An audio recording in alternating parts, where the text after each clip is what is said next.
আমেরিকার white house নয়, বরং রাজ্যের এই হোয়াইট হাউসের দিকেই এখনো নজর তামাম রাজ্যবাসীর।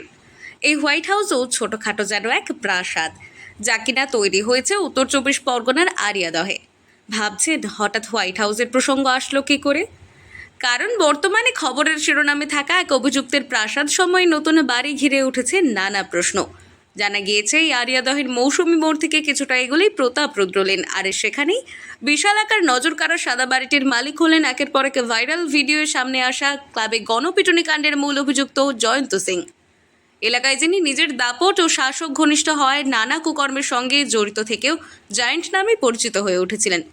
ছিলেন দুধ বিক্রেতা, আর তা থেকেই যেন রাতারাতি হয়ে উঠলেন এই হোয়াইট হাউস প্রাসাদ সম অট্টালিকার মালিক।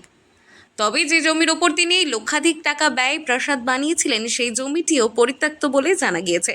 রাতারাতি জমি কবজায় করে তোলাবাজি ও হুমকির টাকা তৈরি করেন এই অট্টালিকা বলে অভিযোগ স্থানীয়দের। তবে এই বিষয়ে আওয়াজ তোলা বা প্রতিবাদ করার সাহস ছিল না এলাকার কারোরই। এখনও জয়ন্তর আতঙ্কে এ বিষয়ে মুখ খুলতেই চাইছেন না এলাকার কেউই। নতুন বাড়ির এই গলি থেকে বেরিয়ে প্রধান রাস্তা ধরে কয়েক পা এগোলেই বাঁ হাতে গলিতে রয়েছে জয়ন্তর পুরনো বাড়ি ও সংলগ্ন গরুর খাঁটাল। জনবসতির মধ্যেই চলছে সেই খাঁটাল। প্রশ্ন উঠেছে, কিভাবে শাসক দলের মদত ছাড়া এত কিছু সম্ভব হলো একজন সাধারণ দুধওয়ালার পক্ষে? এত কাণ্ড ঘটালেও প্রশাসন গুণাক্ষরে টের পেল না কিছু? নাকি সব জেনে শুনেই মুখে কুলু পেটে প্রয়োজনে রাজনৈতিক ক্ষমতা ধরে রাখতে ব্যবহার করা হতো জয়ন্ত সহ তার এসবের সাগরেদদের? এখন নানাভাবে শাসক দলের তরফ থেকে দায় ঝেড়ে ফেলার চেষ্টা চললেও আরিয়াদহে কান পাতলে অবশ্য অন্য কথা শোনা যাচ্ছে।